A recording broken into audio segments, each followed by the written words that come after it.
Δοξασμένο το όνομα του Χριστού μας. Υπάρχει ελπίδα. Ακόμα και στις τόσο ζωφερές ημέρες μας υπάρχουν κρυφοί Άγιοι.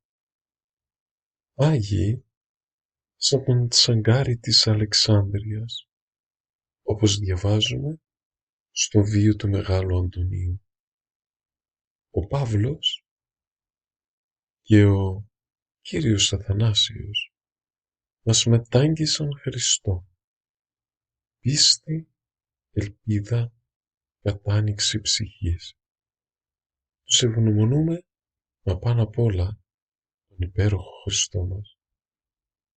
Καλή προσευχή να έχουμε και απόψε με την ευχούλα υπέρ του να μην πάψουμε ποτέ να πιστεύουμε στα θαύματα.